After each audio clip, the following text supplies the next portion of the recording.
దేదీప్య మూడవ భాగం. రెండవ భాగంలో దేదీప్య పెళ్లి చూపులు ఆగిపోతాయి. పెళ్ళి క్యాన్సిల్ అయినందుకు కంగ్రాచులేషన్స్ చెప్తారు. కథ కొనసాగుతుంది.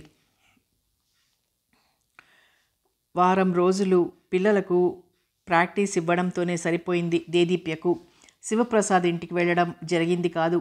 అప్పుడప్పుడు రిహార్సల్స్ టైంలో స్కూల్కి వచ్చేది శిల్ప.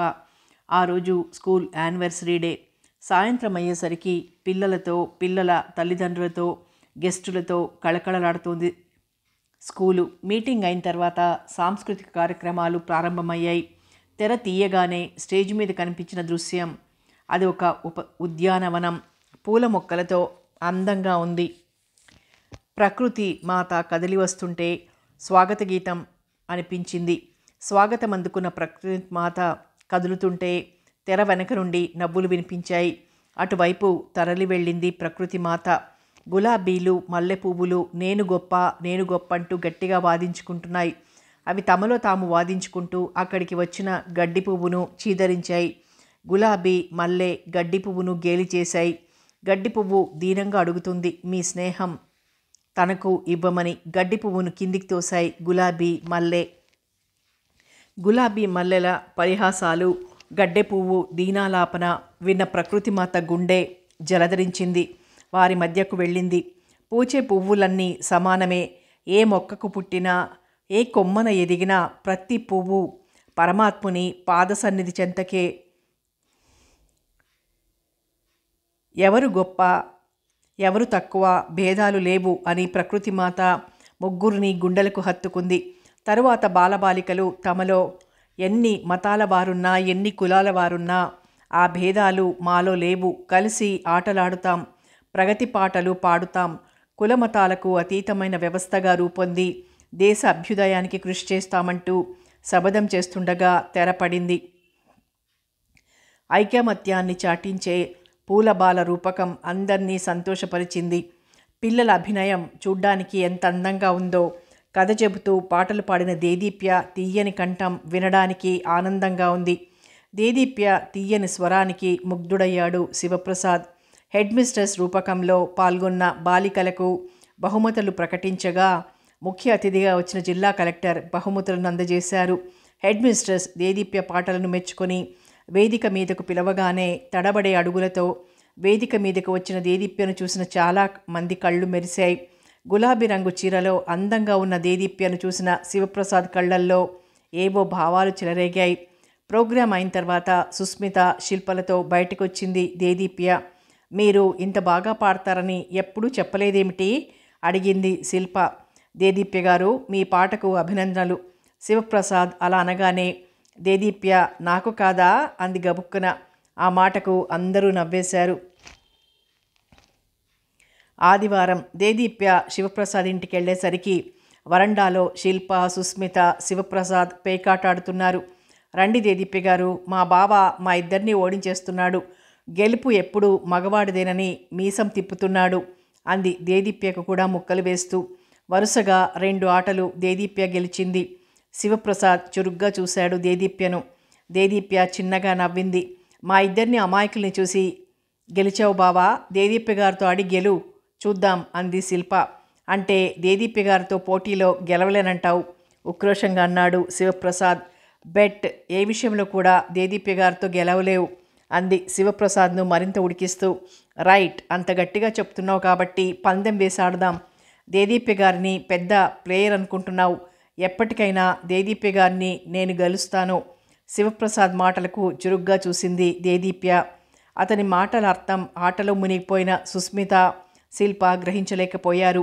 ఇంతలో ఆయా కాఫీలు తీసుకొచ్చింది. కాఫీలు తాగిన తర్వాత శిల్ప ముక్కలు పంచింది. సుస్మిత, శిల్ప, శివప్రసాద్ పక్కన దేదీప్య కూర్చున్నారు. నలుగురు సీరియస్గా ఆడుతున్నారు. మొదటి షో చూపించింది దేదీప్య. శిల్ప కౌంట్ వేస్తోంది. దేదీప్య ముక్కలు పంచుతుండగా ఆగమన్నాడు శివప్రసాద్.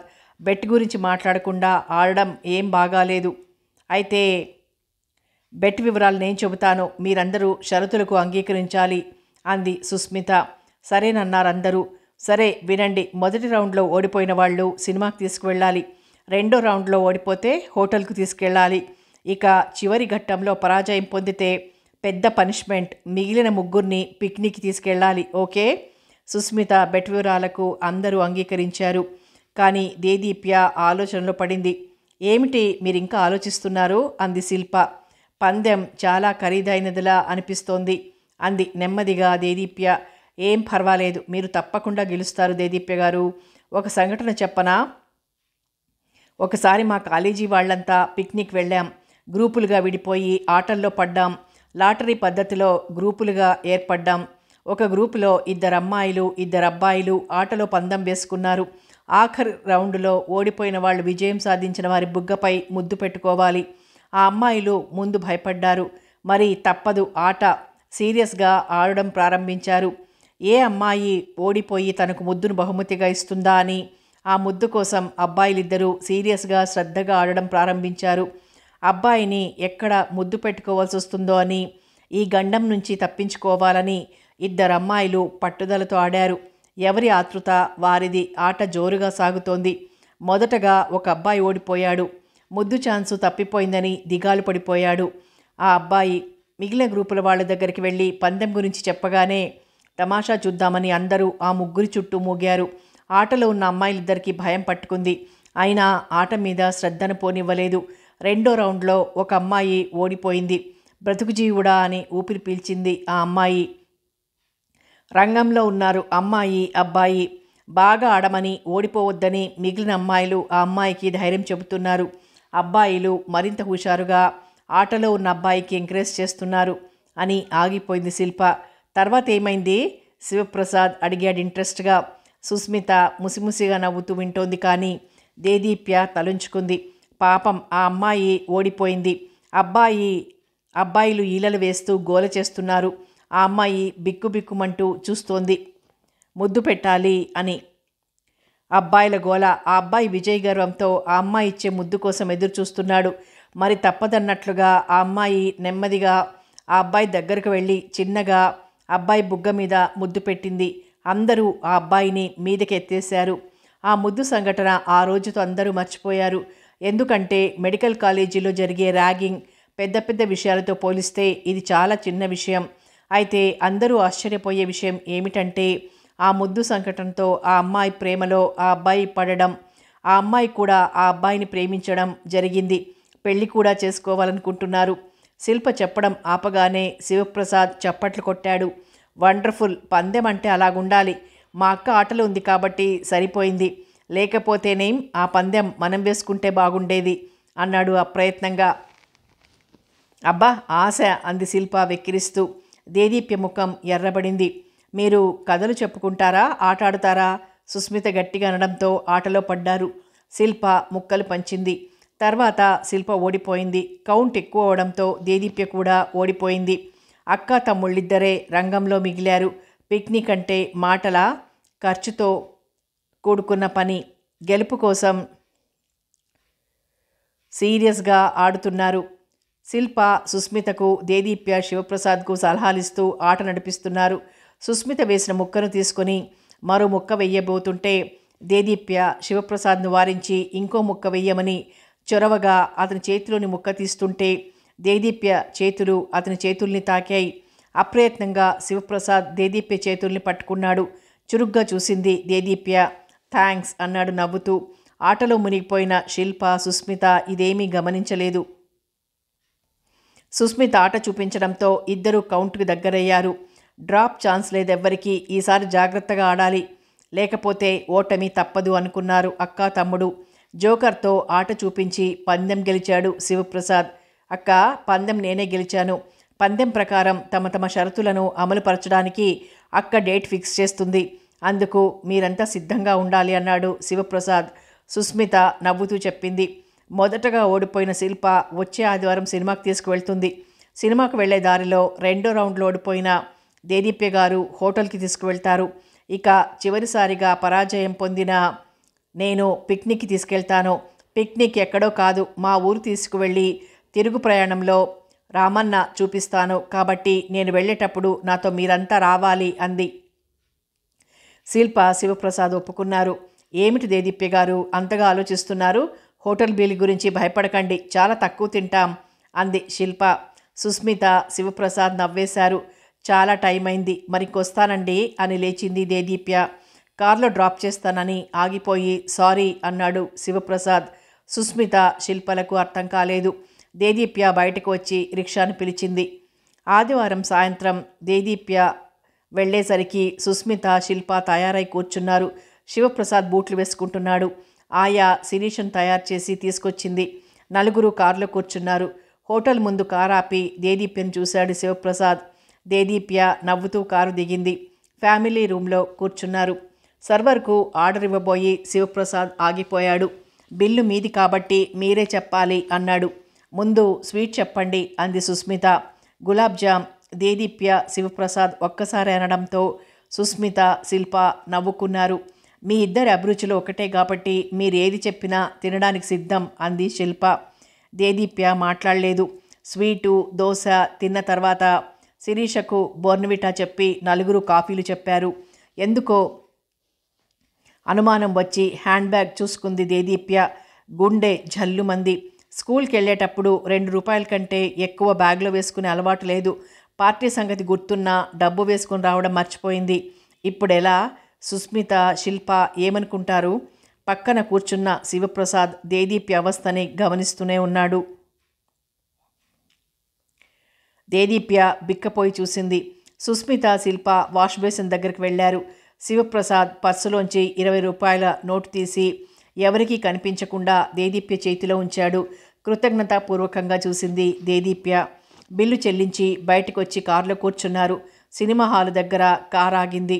శిల్ప టికెట్లు తీసింది. శిల్ప, సుస్మిత, దేదీప్య పక్కన శిరీషను కూర్చోబెట్టి తర్వాత శివప్రసాద్ కూర్చున్నాడు. సినిమా ప్రారంభమైంది. శిరీషకు ముందు సీట్లో పెద్ద మనిషి ఉండడం వలన కనిపించడం లేదు. డాడీ కనిపించడం లేదు అంది శిరీష. శివప్రసాద్ శిరీషను తన సీట్లో కూర్చోబెట్టి శిరీష సీట్లో తను కూర్చున్నాడు. దేదీప్య పక్కన శివప్రసాద్. సినిమా మధ్యలో కుర్చీ హ్యాండిల్ మీద చేయి వేశాడు. అప్పటికే ఆ హ్యాండిల్ మీద దేదీప్య చెయ్యి ఉంది. దేదీప్య చెయ్యి మీద శివప్రసాద్ చెయ్యి. షాక్ కొట్టినట్లయింది దేదీప్యకు. ఆ చేతిని అతను తీసేస్తే బాగుండును అనుకుందే కానీ దేదీప్య తన చేతిని తీయాలనిపించలేదు. శివప్రసాద్ దేదీప్య చేతిని మృదువుగా నొక్కాడు. మత్తుగా ఉంది. ఏదో తీయని అనుభూతి. దేదీప్య చెయ్యి సన్నగా వణికింది. శివప్రసాద్ దేదీప్య చెయ్యిని గట్టిగా నొక్కి వదిలేశాడు. తత్తరపడింది. దేదీప్య అతని వైపు చూసింది. చీకటిలో అతని పెదవులపై చిరునవ్వుల వెన్నెల కనిపించింది. దేదీప్య, శిల్ప, సుస్మితలను చూపించి వాళ్ళు సినిమాలో లీనమయ్యారు. ఇంటర్వెల్లో శిల్ప, సుస్మిత బయటకు వెళ్లారు. దేదీప్యతో మాట్లాడడానికి ఇదే అవకాశం అనుకున్నాడు శివప్రసాద్. దేదీప్య గారు అతని వైపు చూసింది దేదీప్య. దేదీప్య గారు, నాతో మీరు మాట్లాడడానికి భయపడుతున్నారు. కారణం తెలుసుకోవచ్చా? నేను రాక్షసుల్లా కనిపిస్తున్నానా? ఈసారి కూడా దేదీప్య మాట్లాడలేదు. ప్లీజ్ చెప్పండి. అతనితో మాట్లాడాలి. అతనికి చేరువవ్వాలి. వయస్సు అతని వైపు మొగ్గుతున్న మనసు మాత్రం ఒక విషయం గురించి అతనికి ఎదురు తిరుగుతోంది. శిరీష అక్క కూతురా కాదా? ఈ నిజం తెలుసుకోవాలి. అక్క గురించి తెలుసుకొనిదే ఆలోచనలను మరోవైపు మళ్లించకూడదని నిర్ణయించుకుంది. కలలు, కలవరింతలు, తలపులు, తలంపులు ప్రేమ వైపు పరుగులు తీస్తుంటే ఆ ప్రేమలోని అనుభూతిని ఆస్వాదించాలని వయసు తహతహలాడుతుంటే ఏ ఆడపిల్ల శూన్యంలోకి చూస్తూ కూర్చుంటుంది? దేదీప్య కూడా ఆ కోవకు చెందినదే. కానీ అక్క గుర్తుకొచ్చినప్పుడల్లా ఆలోచనలు అటు మళ్ళేవి. అక్క ఎక్కడుంది? అక్క పోలికలున్న శిరీష కనిపించగానే శిరీష అక్క కూతురైతే బాగుండును, అక్క ఎక్కడుందో తెలుస్తుంది అనుకుంది. అదే దేదీప్య ఆశ. ఒక పక్క శివప్రసాద్ అతని మాటలు, చూపులు తనకు చేరువ కావాలని ప్రయత్నిస్తున్నాయని గ్రహించింది దేదీప్య. శివప్రసాద్ను డాడీ అంటుంది శిరీష. శిరీష నిజంగా అక్క కూతురైతే అతను తనకేమవుతాడు? అక్క భర్త. అక్క శివప్రసాద్ భార్య అయితే అతను ఎందుకు ఒంటరిగా ఉంటున్నాడు? అక్క ఎక్కడుంది? అన్నీ చిక్కు ప్రశ్నలుగా తయారయ్యాయి దేదీప్యకు. అతనితో మాట్లాడాలని శరీరంలోని అణువణువు ఉవ్విళ్ళూరుతోంది. కానీ శిరీష, అక్క, అమ్మ, నాన్న తన చుట్టూ వలయంలా ఉన్నారు. ఈ సమయంలో తను ప్రేమలో పడితే అక్క దూరమైందని ఆ బాధ నుండి ఇంకా అమ్మా నాన్న తేరుకోలేదు. తను మళ్ళీ ఈ వలయంలో చిక్కుకుంటే ముందు ముందు ఏదైనా జరిగితే వాళ్ళు తట్టుకోగలరా? ఈ సమయంలో తన నిర్ణయం చెప్పకూడదు, బయటపడకూడదు అనుకుంది. నా మీద కోపమా? శివప్రసాద్ మాటతో వాస్తవానికి వచ్చింది. అతనికి జవాబు కావాలి. ఆ కళ్ళల్లో నిరీక్షణ. మీ మీద కోపం లేదు, ఆ ఒక్క మాట అంది దేదీప్య. శివప్రసాద్ కళ్ళల్లో వెలుగు, పెదవులపై చిరునవ్వు. దేదీప్య తల వంచుకుంది. ఇంతలో బయట నుండి శిల్ప, సుస్మిత లోపలికొచ్చారు. శిరీష దేదీప్య ఒడిలో నిద్రపోయింది. సినిమా అయిన తర్వాత దేదీప్యను ఇంటి దగ్గర డ్రాప్ చేసి వెళ్ళిపోయారంతా. సుస్మిత పిక్నిక్ పేరు చెప్పి అందరినీ తీసుకుని వరంగల్ బయలుదేరుతుంది. సుస్మిత భర్త మధుబాబు అందరినీ రిసీవ్ చేసుకుంటాడు. ఆ సాయంత్రం సుస్మిత శిల్పను, దేదీప్యను తీసుకుని లేడీస్ క్లబ్కి వెళ్ళింది. అందరికీ పరిచయం చేసింది. క్లబ్ నుండి రిక్రియేషన్ క్లబ్కి వెళ్ళేసరికి చాలామంది ఆడవాళ్ళు shuttle badminton, ring tennis, table tennis ఆడుతున్నారు. అక్కడ సాయంత్రం 7 గంటల వరకు లేడీస్ ఆటలాడుతారు. 7 దాటిన తర్వాత కంపెనీ నుండి వచ్చిన మగవాళ్ళు ఆడుకుంటారు. అరగంట క్లబ్లో కూర్చొని పుస్తకాలు తిరిగేసి ఇంటికి బయలుదేరారు. వరండాలో మధుబాబు, శివప్రసాద్ మరొక వ్యక్తితో మాట్లాడుతున్నారు. లోపలికి వెళ్ళబోతున్న దేదీప్య ఆగిపోయింది. ఆ అపరిచిత వ్యక్తిని ఎక్కడో చూసినట్లు అనిపించింది దేదీప్యకు. కిటికీలోంచి అతన్ని పరిశీలనగా చూసింది. దేదీప్యకు గుర్తుకొచ్చింది అతను సరళ భర్త. కొన్ని రోజుల క్రితం తన కథ చెప్పి భర్త ఫోటో చూపించిన సరళ గుర్తుకొచ్చింది. ఇతను సరళ భర్తే, అనుమానం లేదు. ఇతని గురించి తెలుసుకోవాలి, సరళ గురించి చెప్పాలి. సరళ జీవితం బాగు చేయమని కోరాలి. గబగబా వంటగదిలోకి వెళ్ళింది. సుస్మిత గారు, మధుబాబు గారితో మాట్లాడుతున్న అతను ఎవరు? అడిగింది దేదీప్య. సుస్మితకు అర్థం కాలేదు. అతని గురించి దేదీప్య ఎందుకు అడుగుతోందో. అతను రాఘవ గారని మా వారి డిపార్ట్మెంట్లో ఇంజనీరు అంది సుస్మిత. రాఘవ కరెక్ట్, సరళ భర్తే. ఇప్పుడెలా చెప్పాలి అతనితో? చీకటి నిండిన సరళ జీవితంలో వెన్నెల కురిపించమని, మోడువారిన సరళ జీవితానికి తిరిగి వసంతాన్నివ్వమని ఎలా చెప్పాలి? తను చెప్తే అతను అంగీకరిస్తాడా? నువ్వెవరు నాకు నీతులు చెప్పడానికి అని అవమానిస్తే? పర్వాలేదు, స్నేహితురాలి జీవితం బాగుపడుతుందంటే ఈ చిన్న అవమానం భరించవచ్చు. అతని గురించి దేనికి? సుస్మిత ప్రశ్నకు జవాబు ఇవ్వకుండా బయటకొచ్చింది దేదీప్య. అతను లేడు. మధుబాబు, శివప్రసాద్ లోపలికొస్తూ దేదీప్యను చూశారు. ఆమె చాలా ఆనందంగా ఉన్నట్లు కనిపించింది. ఆ రాత్రి భోజనాల దగ్గర అతని విషయం కదిపింది దేదీప్య. మధుబాబు గారు, రాఘవ గురించి మీరు కొన్ని విషయాలు చెప్పాలి అంది దేదీప్య. అతను మా డిపార్ట్మెంట్లోనే జూనియర్ ఇంజనీర్. మనిషి చాలా మంచివాడు. బ్యాచులర్, హాస్టల్లో ఉంటున్నాడు. అతను మంచివాడని మధుబాబు అనగానే దేదీప్య ముఖం సీరియస్గా మారిపోయింది. నో, అతను మంచివాడు కాదు, దుర్మార్గుడు. ఒక అమాయకురాలి జీవితాన్ని అన్యాయం చేసి పారిపోయిన నయవంచకుడు. పైకి మంచిగా కనిపించే అతను ఒక ఆడదాని బ్రతుకును కన్నీటి పాలు చేశాడు అని గట్టిగా అరవాలనుకుంది. తమాయించుకుంది. ఇఫ్ యూ డోంట్ మైండ్, రేపు అతన్ని ఒకసారి ఇంటికి పిలుస్తారా? కొన్ని విషయాలు మాట్లాడాలి.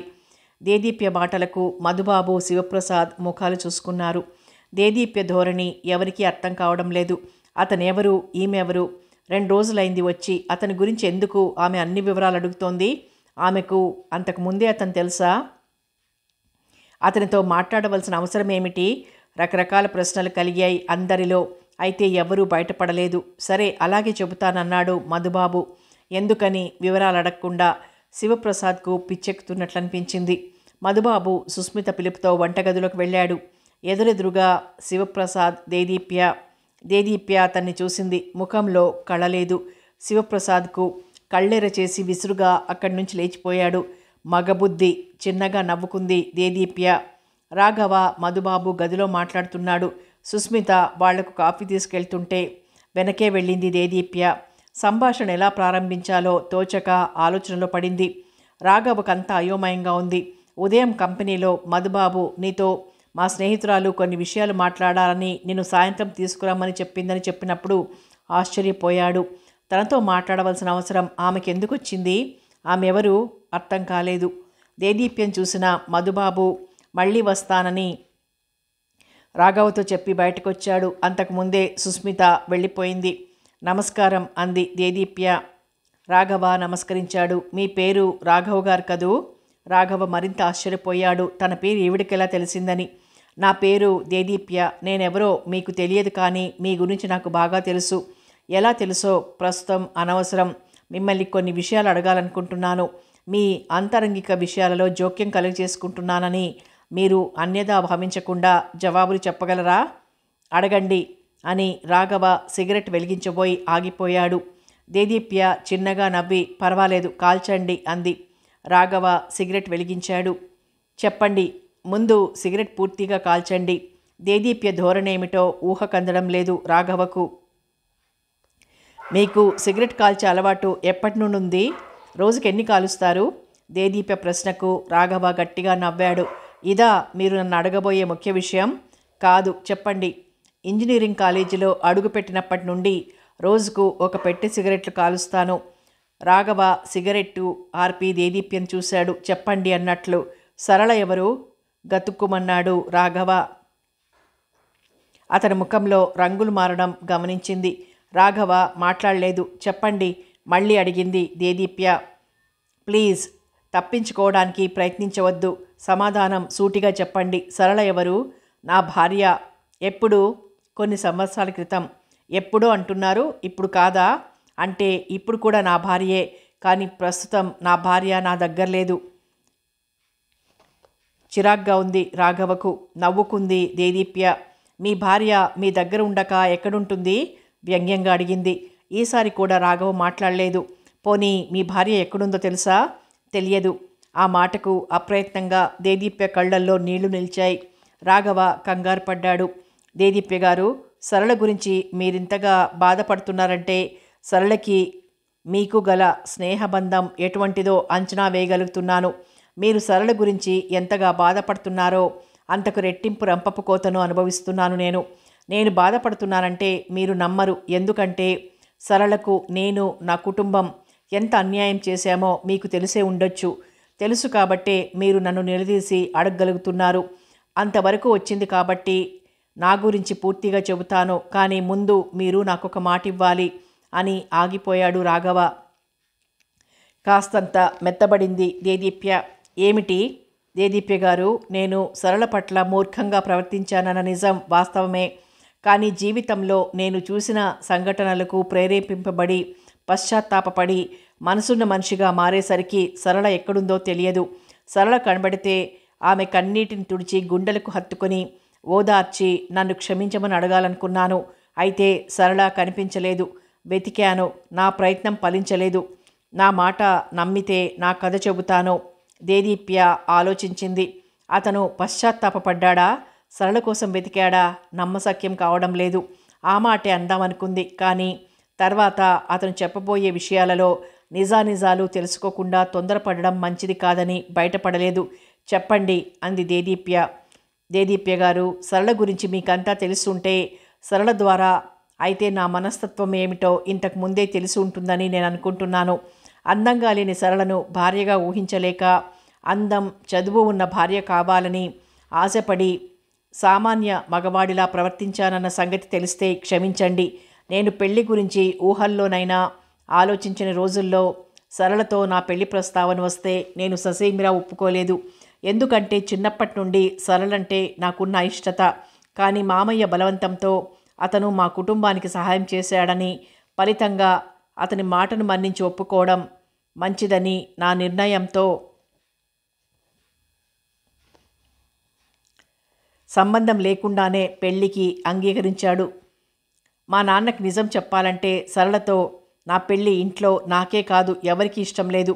అయితే ఆ విషయంలో ఎవ్వరూ బయటపడలేదు. సొంత అన్నయ్య ఏమనుకుంటాడోనని అమ్మ, వ్యాపారంలో ఎప్పటికప్పుడు నష్టం వస్తుంటే ఆదుకునే బావ మాట కాదనలేక నాన్న కృతజ్ఞత చూపించాలనుకున్నారు. అంతేకాని నా జీవితం గురించి ఆలోచించలేకపోయారు. పెళ్ళయింది. సరళతో మాట్లాడలేకపోయేవాడిని. మొదటి రాత్రి నాడు కూడా మనస్ఫూర్తిగా మాట్లాడలేకపోయాను. ఆమెకు అందం లేకపోవచ్చు, కానీ అమ్మాయి కలలుగనే వయసు. ఆ వయసులో ఆడది భార్యగా భర్త నుండి ఏం కోరుకుంటుందో తెలుసు. తోడు కావాలి, నీడ కావాలి, కోరికల పంట పండాలి అన్నీ తెలుసుకునే సరళకి ఏమీ ఇవ్వలేకపోయాను. కారణం అయిష్టత. సరళంటే నరనరాల్లో జీర్ణించుకుపోయిన అయిష్టత నా మనసు మార్చుకోలేకపోయింది. మొదటి రాత్రి నా ఇష్టాన్ని లెటర్ ద్వారా చెప్పాను. ఆ సమయంలో ఆమె మనసు ఎంత క్షోభించిందో తెలుసు. అయినా నా మనసు చలించలేదు. రోజులు సంవత్సరాలు గడిచాయి. సరళ తల్లిదండ్రులు పోయిన తర్వాత అంతవరకు ఈ కుటుంబంతో గల సంబంధాలను పూర్తిగా తెంచేశారు అమ్మా నాన్న. అప్పుడప్పుడు సరళ గురించి బాధపడే అమ్మా నాన్న తర్వాత సరళ ప్రసక్తి తీసుకురావడం మానేశారు. అప్పటికే నేను హైదరాబాద్లో BE చదువుతున్నాను. చదువులో పడి నేను పూర్తిగా సరళ జ్ఞాపకాలు మర్చిపోయాను. సరళ ఎక్కడుందో ఏ విధంగా ఉందో కూడా నేను ఆలోచించలేదు. ఈ విషయంలో నేను మూర్ఖుడినే. ఫైనల్ ఇయర్ జరిగిన సంఘటన నా కంటి పొరలను విడదీసింది. శ్వేత నా స్నేహితుడి చెల్లెలు. రోజు స్నేహితుడింటికి వెళ్ళేవాడిని. నాకు తెలియకుండానే నా మనసు శ్వేత వైపు మళ్ళేది. శ్వేత కూడా నన్ను ప్రేమిస్తుందని తర్వాత తెలుసుకున్నాను. శ్వేత ప్రేమలో ఆనందంగా సరళను మర్చిపోయాను. రోజులు ఆనందంగా గడుస్తున్నాయి. ఒకరోజు శ్వేత తన స్నేహితురాలి రిజిస్టర్ మ్యారేజ్కు నన్ను రమ్మని పట్టుబట్టడంతో ఆ పెళ్లికి వెళ్ళాను. ఆ జంటను చూసి ఆశ్చర్యపోయాను. ఆమె తెల్లని పాలరాతి శిల్పంలా అందంగా ఉంది. అతను నలుపు ఛాయలో ఆమె ముందు వెలవెలపోతున్నాడు. ఆమె అతన్ని ప్రేమించి పెళ్లి చేసుకుంది. ఆ జంటను చూసి ప్రేమించడానికి, ప్రేమలో జీవించడానికి కావలసింది మంచి మనసు కానీ బాహ్యమైన ఆకర్షణ కాదని ఆమె చెబుతుంటే అందరూ ఆమెను గొప్పగా అభినందించారు. ఆమె అందరికీ తన భర్తను గర్వంగా పరిచయం చేసింది. ఈ పెళ్లి నాలో ఆలోచనలు రేకెత్తించింది. వెనక్కి తిరిగి చూశాను. నా కళ్లకు సరళ కనబడింది. సరళకు ఎంత ద్రోహం చేశానో గుర్తుకొచ్చింది. భార్య ఉండగా మరో అమ్మాయి ప్రేమలో పడడం, ఏమీ తెలియని ఆ అమ్మాయిలో ఆశలను కలిగించడం ఎంత పాపమో తెలుసుకున్నాను. అప్పటికే శ్వేత నాతో పెళ్లికి అంగీకరించమని వాళ్ళ తల్లిదండ్రులకు చెప్పడం, వాళ్ళు సంతోషంగా ఒప్పుకోవడం కూడా జరిగిపోయింది. ఆ మాట నాతో చెప్పి నన్ను ఆనందంలో ముంచెత్తాలని పరిగెత్తుకుని వచ్చింది శ్వేత నా దగ్గరకు. పశ్చాత్తాప హృదయంతో సరళను దగ్గరికి తీసుకోవాలో, కల్మషం నిండిన గుండెను తెలియక గుడిగా భావించి దేవతగా నిలిచిన శ్వేతకు నిజం చెప్పి దూరం చెయ్యాలో తోచని స్థితిలో పడ్డాను. అమ్మాయిల జీవితాలతో ఆడుకుంటున్న నాకు ఏ శిక్ష వేసినా సరిపోదు. శుభవార్త చెబుతానంటూ చనువుగా నా గుండెలపై వాలింది శ్వేత. నా చేతులతో ఆమెను మరింత దగ్గరగా తీసుకొని, ఏమిటి చెప్పవు అని నేను బ్రతిమాలి అడిగితే చిలిపిగా మారాం చెయ్యాలనుకుంది. నాకు పెళ్ళైంది, నిన్ను మోసం చేశానని ఎలా చెప్పాలి? చెప్తే ఎలా రిసీవ్ చేసుకుంటుంది? సంతోషాన్ని తట్టుకోలేదు, దుఃఖాన్ని ఆపుకోలేదు. సున్నితమైన, అందమైన, లలితమైన హృదయాన్ని ఆడదానికి భగవంతుడిస్తే ఆ హృదయంలో తీయని కలలు నింపి ఆశలు, కోరికలు కల్పించి అవకాశం రాగానే ఆ సున్నితమైన హృదయాన్ని పగలగొట్టిపోతాడు మగవాడు. ఇటువంటి మగవాడికి ఎటువంటి శిక్ష వెయ్యాలి? నన్ను నేను కంట్రోల్ చేసుకోలేకపోయాను. మోసగాడు మగవాడు నాకు వర్తిస్తుంది. సూటిగా శ్వేత కళ్ళల్లో చూడలేక తలుంచుకునే సరళకు నాకు పెళ్ళైన సంఘటన నుండి ఇంతవరకు జరిగింది చెప్పాను. చాలాసేపటి వరకు శ్వేత ఆశ్చర్యం నుంచి తేరుకోలేకపోయింది. శ్వేత కళ్ళల్లో కన్నీళ్లు, అవి పగిలిన గుండె నుండి వస్తున్న నెత్తుర్లు. అంతే, వెళ్ళిపోయింది. చాలా రోజుల వరకు నాకు కనిపించలేదు. ఎప్పుడు ఇంటికి వెళ్ళినా లోపల ఉన్నా లేనట్టు చెప్పించేది. 2 నెలల తర్వాత నాలో నేనే కుళ్ళిపోతున్న సమయంలో ఒకసారి నా రూమ్కి వచ్చింది. శ్వేతను చూడగానే తలంచుకున్నాను. మాట్లాడడానికి ధైర్యం చాలడం లేదు. 2 నెలల్లో శ్వేత మారిపోయింది. ఏమీ జరగనట్లే మామూలుగా మాట్లాడడానికి ప్రయత్నిస్తోంది. రాఘవ, తప్పు చేయడం మానవ సహజం. కానీ పశ్చాత్తాపపడడం మంచి మనసున్న మనిషి లక్షణం. నీకు నీ గురించి తెలియని వయసులో నీ జీవితంతో ఆటలాడుకున్న పెద్దల పనికి శిక్ష అనుభవించావు. నీకు ఏది కావాలో తెలుసుకుని దానికోసం ప్రయత్నించావు. అది నీ తప్పు కాదు. నిన్ను ప్రేమించి నీ జీవిత భాగస్వామిగా అందమైన జీవితం అనుభవించాలని కలలు కన్నాను. నీ గురించి ఆకాశ హర్మ్యాలు కట్టుతున్నప్పుడు కూడా నువ్వు ఒక్క మాట సరళ గురించి చెప్పలేదు. అప్పుడే చెప్పి ఉంటే మంచి స్నేహితురాలుగా నిన్నెప్పుడూ అభిమానించేదాన్ని. నేను అందరిలాగే జీవితంపై ఆశలు పెట్టుకుని కలలు కనే ఆడపిల్లను. నిన్ను మనస్ఫూర్తిగా ప్రేమించాను. పెళ్ళికి అమ్మా నాన్న ఒప్పుకున్నప్పుడు నేనెంతో పొంగిపోయాను. ఒక్కసారిగా నాకు పెళ్ళయిందని నువ్వు చెప్పగానే ఈ హృదయం ఎంత విలవిలలాడిపోయిందో నీకు తెలుసు. ముందే ఈ విషయం చెప్పకుండా నన్ను మభ్యపెట్టి ప్రేమించినందుకు ఎంత బాధపడ్డానో నీలో పరివర్తన కలిగి నీ భార్యకు న్యాయం చేకూరుస్తానని చెప్పినందుకు అంతగా సంతోషిస్తున్నాను. ఆ మార్పే నీలో రాకుండా ఉంటే, నీతో నా పెళ్లి జరిగి ఉంటే ముందు జీవితం ఎంత అస్తవ్యస్తంగా తయారయ్యేదో ఆలోచించు. ఆడదానిగా సాటి ఆడదాని జీవితం గురించి ఆలోచించి నీ నుండి తప్పుకుంటున్నాను. కానీ ఒక్క విషయం, ఇక ముందు ఏ విషయంలో కూడా సరళకు అన్యాయం చేయవద్దు. శ్వేత చెప్పిన మాటలవి. నన్ను అసహించుకోకుండా ఆప్తురాలిగా, స్నేహితురాలిగా అభిమానించే వ్యక్తిగా శ్వేత చెప్పిన మాటలకు నేను పూర్తిగా మారిపోయాను. వెంటనే ఇంటికి వెళ్ళాను. సరళను ఇంటికి తీసుకొస్తాను అని అమ్మకు చెప్పాను. అమ్మ నా మాట వినిపించుకోలేదు. అమ్మ, నాన్న నీకు మరో సంబంధం చూస్తున్నట్టు కట్నం 50,000 వస్తుందని చెప్పింది. విని ఆశ్చర్యపోయాను. మళ్ళీ పెళ్ళేమిటి అడిగాను. నీ భార్య ఇంకా ఎక్కడుంది? ఎక్కడికో వెళ్ళిపోయింది. అమ్మ చెప్పింది విని కొయ్యబారిపోయాను. అవునరా, సరళ ఆత్మహత్య చేసుకున్నట్లు ఆ ఊరు నుండి వచ్చిన వాళ్ళు చెప్పారు. ముందు మేము నమ్మలేదు. పరిగెత్తుకొని వెళ్ళాం. అక్కడ సరళ లేదు. నెలలు గడిచినా సరళ జాడ తెలియలేదు. నీకు ఈ విషయం చెప్తే బాధపడతావని చెప్పలేదు అన్నాడు నాన్న. సరళ ఆత్మహత్య చేసుకుందా? ఇది నిజమా? ఆ రోజు మామయ్య ఊరు వెళ్ళాను. సరళ చిన్నాన్న, పిన్నిగారు చెప్పిన విషయాలకు నా కళ్ళు చెమ్మగిల్లాయి. నా కోసం డిగ్రీ వరకు చదువుకుందట. చదువుంటే నేను ప్రేమిస్తానన్నాను అన్న ఆశట. సరళ ఎక్కడుందని అడిగాను. వాళ్ళు చెప్పింది విని నిలువున నీరుగారిపోయాను.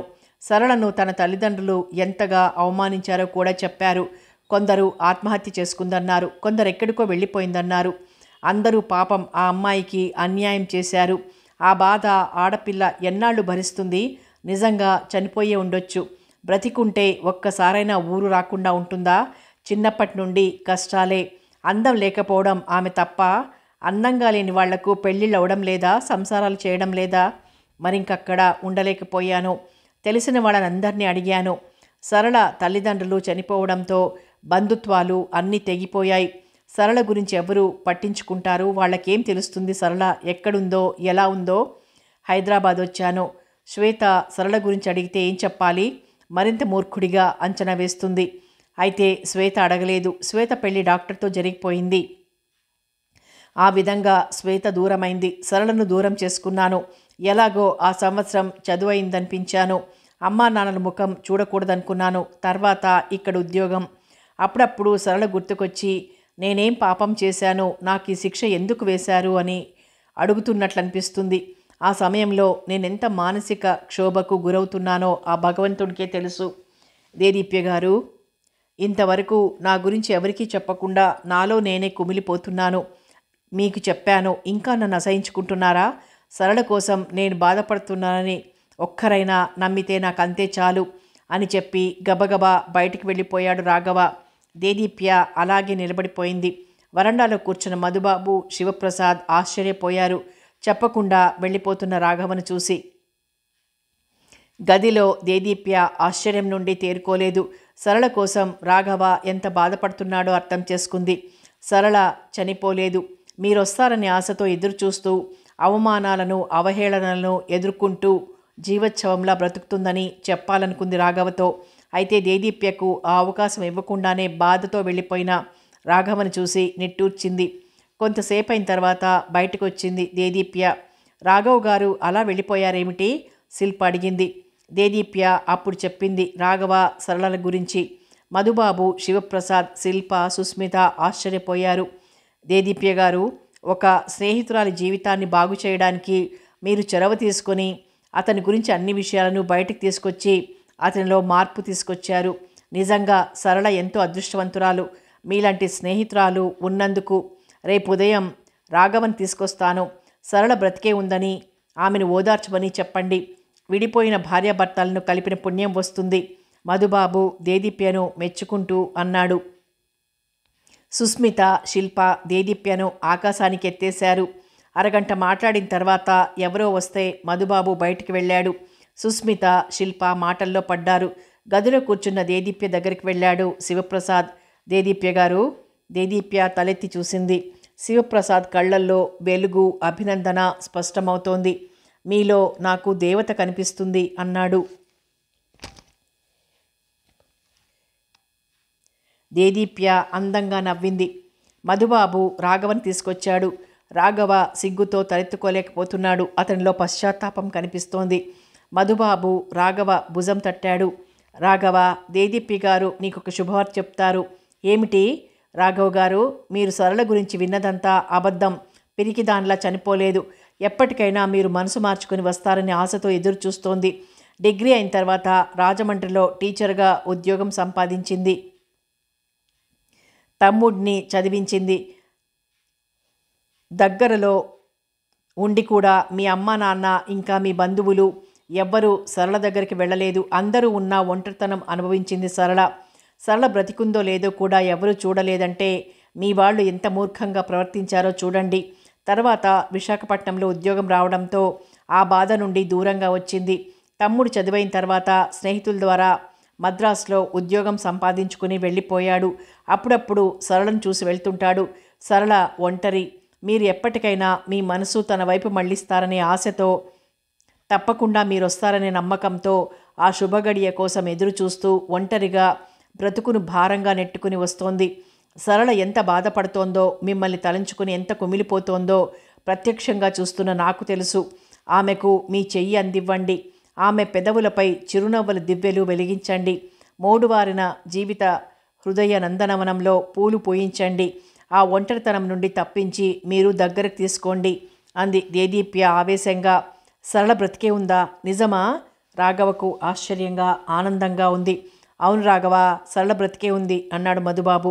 దేదీప్య గారు, సరళ బ్రతికే ఉందని నా కోసం ఎదురు చూస్తుందని చెప్పారు. నాకెంతో ఆనందంగా ఉంది. నిజానిజాలు చెప్పి మా జీవితాలను ఒక ఒడ్డుకు తీసుకొచ్చారు. మీకు నా కృతజ్ఞతలు ఎలా చెప్పుకోవాలో తెలియడం లేదు. నాకంటే చిన్నవారైన మీకు చేతులెత్తి నమస్కరిస్తున్నాను. రాఘవ ఆనందంగా దేదీప్య చేతులు పట్టుకొని కళ్ళకద్దుకున్నాడు. రాఘవ కన్నీళ్లు దేదీప్య చేతులను తడిపింది. కంగారు పడింది దేదీప్య. రాఘవ, మీరు బాధపడొద్దు. ఇప్పటికైనా నిజం తెలుసుకున్నారు. సరళను ఆ ఒంటరితనం నుండి తప్పించు. ఆమెను ఓదార్చు. వెంటనే ఇక్కడికి తీసుకురా.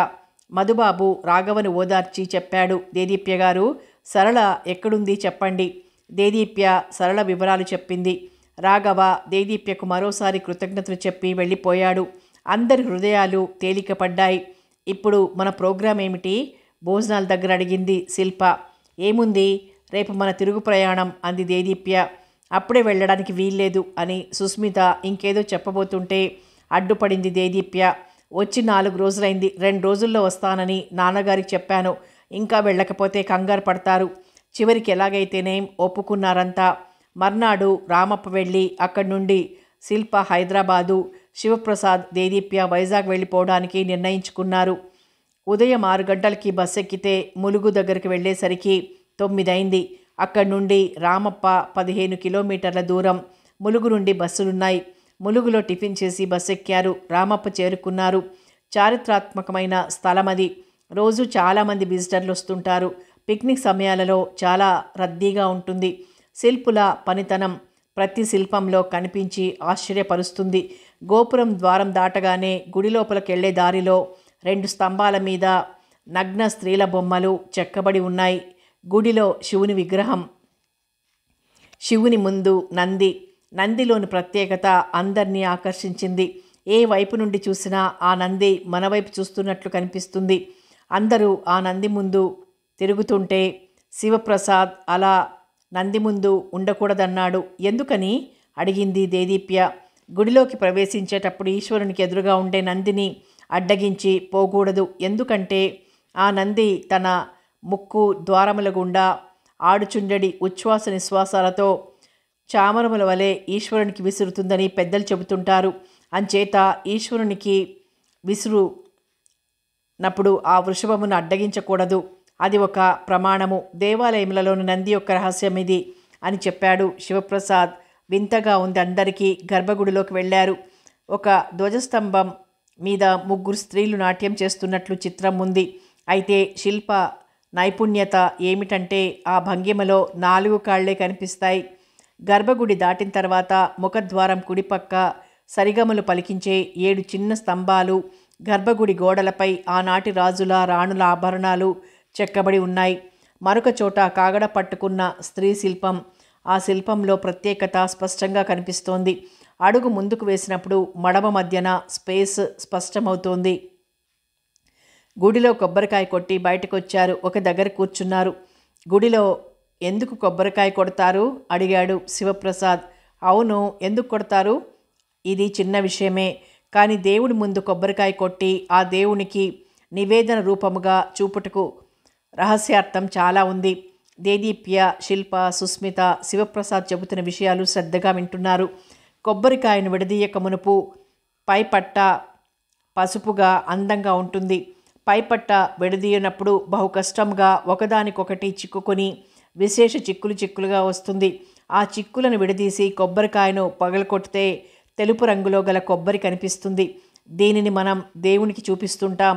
ఇలా ఎందుకు చూపిస్తున్నామంటే స్త్రీ పురుషుల యొక్క పై చర్మం రంగురంగులలో నునుపుగా ఉన్న శరీరం లోపల రకరకాల ఆశాపాశాలు అనడి చిక్కులు ఒకదానికొకటి పెనవేసుకుని ఉంటాయట. శరీరంలో ఉండే ఈ ఆశాపాశాలు అనే చిక్కులను విడదీసినప్పుడు కొబ్బరికాయ యందుండే తెల్లని వన్నెగల పదార్థం ఉన్నట్లు ప్రతి వాణి దేహంలో శుద్ధ ఆత్మస్వరూపం ఉంటుందట. ఈ పరమాత్మ స్వరూపమునకు అనేక జన్మముల నుండి కొంతగా కప్పు చూపవచ్చు. ఆశాపాశాలు అనడి చిక్కులన్నింటినీ విడదీసి పరబ్రహ్మ స్వరూపమునందు ఐక్యము చేయమని విన్నవించుటకు కొబ్బరికాయను కొడతారు. కొబ్బరికాయ పైనున్న పీచును ఆశాపాశాలుగాను లోపల తెల్లటి పదార్థమును ఆత్మస్వరూపముగాను పోల్చి చెబుతారు. మనలోని ఆత్మను ఈ ఆశాపాశాలు అనడి చిక్కులు కప్పి ఉన్నాయట. కొబ్బరికాయ కొట్టి కర్పూరపు బిళ్ళ వెలిగిస్తారు కదా, ఈ కర్పూరపు గడ్డ అంతయు ఏ విధముగా కరిగి ఏ మాత్రం మిగలకుండా జ్యోతి స్వరూపంలో కలిసిపోవచ్చున్నదో ఆ విధముగా ఈ ఆశాపాశాలు అనడి చిక్కుల నుండి కర్మములను కర్పూరపు గడ్డవలే కరిగించి ఆత్మస్వరూపమును పరమాత్మ స్వరూపమగు భగవంతునిలో లీనం చేసుకోమని ప్రార్థిస్తారట. ఇది దేవుని ముందు కొబ్బరికాయ కొట్టి కర్పూరపు బిళ్ళ వెలిగించుటలో ఉన్న రహస్యార్థం. దేదీప్య శివప్రసాద్ని కొత్తగా చూసింది. ఇతనిలో తెలుసుకోవాల్సిన విషయాలు చాలా ఉన్నాయనుకుంది. రామప్పలో 11 గంటల వరకు ఉండి ట్యాక్సీలో కాజీపేట వచ్చారంతా. అప్పటికే సికింద్రాబాద్ వెళ్లే కోణార్క్ ఎక్స్ప్రెస్ రెడీగా ఉంది. బావా అంది శిల్ప శివప్రసాద్కి దగ్గరగా వచ్చి. శివప్రసాద్కి సుస్మిత చెప్పిన విషయాలు గుర్తుకొచ్చాయి. శిల్ప, వచ్చే నెల మామయ్య వైజాగ్ రాగానే నేను అన్ని విషయాలు మాట్లాడతాను, నిక్షేపంగా ఉండు అన్నాడు నవ్వుతూ. బండిలో కూర్చుంది శిల్ప. శివప్రసాద్, దేదీప్య, సుస్మిత, మధుబాబు, శిరీష అందరూ టాటా చెబుతుంటే బండి కదిలింది. ఇంకొక గంటలో సికింద్రాబాద్ నుండి భువనేశ్వర్ వెళ్లే కోణార్క్ వస్తుంది. దేదీప్య గారు, నా మాట మన్నించి మీరు వచ్చినందుకు నాకు చాలా సంతోషంగా ఉంది అంది సుస్మిత. దేదీప్య నవ్వింది. కాఫీలు తాగి కబురు చెప్పుకుంటూ కూర్చున్నారు ప్లాట్ఫారం మీద. పెళ్లి కూతురులా నిండుగా వచ్చి ఆగింది కోణార్క్. గబగబా ఎక్కారు శివప్రసాద్, దేదీప్య. శిరీషనెత్తుకుంది దేదీప్య. దేదీప్య గారు, మీరు సరళ రాఘవల జీవితంలో వెలుగును చూపించడంతో నా దృష్టిలో మహోన్నత వ్యక్తిలా కనిపిస్తున్నారు. మీ పెళ్లికి మాత్రం మమ్మల్ని పిలవడం మర్చిపోవద్దు. మధుబాబు మాటలకు సుస్మిత నవ్వింది. బండి కనుమరుగయ్యే వరకు శివప్రసాద్, దేదీప్య, శిరీష చేతులూపారు. కథ కొనసాగుతుంది.